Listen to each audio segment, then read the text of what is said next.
एक नई वीडियो के साथ आज मैं फिर हाजिर हूं, आपका होस्ट दोस्त विक्रांत जोशी आपका स्वागत करता हूं मेरे रिव्यू मास्टर में। इसमें हम लेके आते हैं वर्ल्ड अफेयर्स और डिफेंस की दिन भर की टॉप खबरें। तो चलिए जान लेते हैं। अपनी सबसे पहली खबर की बात करेंगे तो वो डीआरडीओ की तरफ से निकलकर सामने आ रही है। डीआरडीओ ने अपने ट्विटर अकाउंट पे एक घोषणा की जिसमें कि उन्होंने ये बताया है कि जो हमारा रुस्तम 2 ड्रोन है वो एक क्रिटिकल टेक्नोलॉजी को पास कर चुका है, जो कि autonomous take off and landing trial था और इसके द्वारा गगन सैटेलाइट सिस्टम का सक्सेसफुली इस्तेमाल भी कर लिया गया है।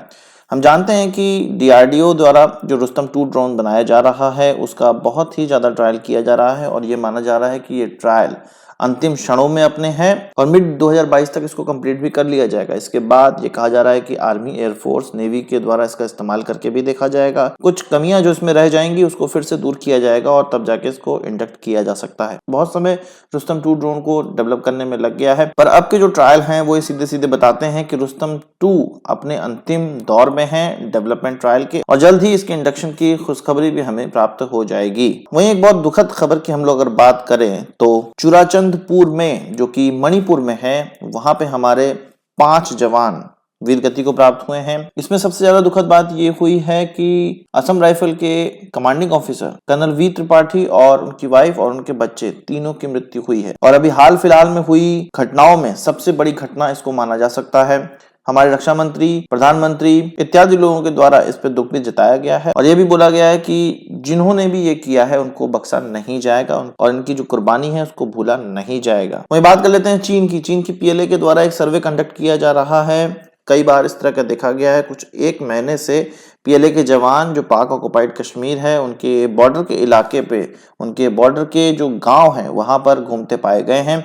कई ग्रुप में कुछ 40 से 50 पीएलए के जवान वहां पर देखने को मिल रहे हैं और ये जो एरिया है वो स्पेसिफिकली केल, जूरा, लीपा इत्यादि इलाके हैं जहां पाकिस्तान के द्वारा टेररिस्ट भारत में भेजे जाते हैं। इन्हीं जगहों पे कहा जा रहा है कि एक मॉडल विलेज बनाने का प्रयास किया जा रहा है पाकिस्तान की तरफ से चीन की मदद से, जिस प्रकार से चीन एलएसी पे अरुणाचल प्रदेश, सिक्किम इत्यादि इलाके के आसपास ऐसा विलेज बनाता है जहां पर उनके जवानों को रहने की सुविधा होती है और ये विलेज इस प्रकार के होते हैं कि जैसे वो कह रहे हो कि यहाँ पे सिविलियन लोग रह रहे हैं। पाकिस्तान भी इसी प्रकार की चीज करना चाह रहा है। वो अपने सिविलियन के भेस में अपने आर्मी के लोगों और टेररिस्टों को इन जगहों पे अच्छे से बसाने के लिए, ताकि वो हमेशा भारत पर नजर रख सकें, भारत के विरुद्ध कार्रवाई के लिए हमेशा तैयार रहें, इस प्रकार की व्यवस्था वो चीन की मदद से करना चाह रहा है। वही बात करते हैं व्लादिमीर पुतिन की भारत यात्रा की, रशिया के प्रेसिडेंट की भारत यात्रा की। कहा जा रहा है कि 6 दिसंबर को ये यात्रा हो सकती है।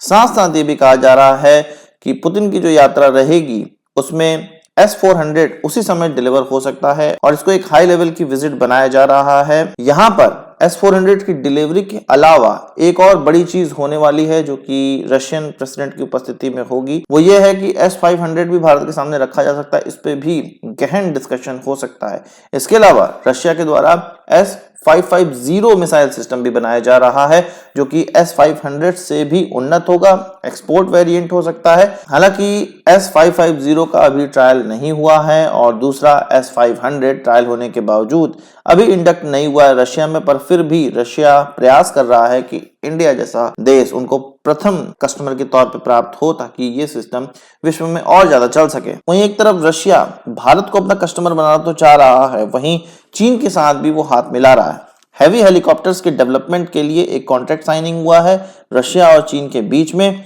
कुछ 2-3 दिन पहले और इसमें चीन की एविकॉप्टर और रशिया की रशियन हेलीकॉप्टर, जो कि रशिया की सरकारी कंपनी है, इन दोनों के बीच में करार हुआ है।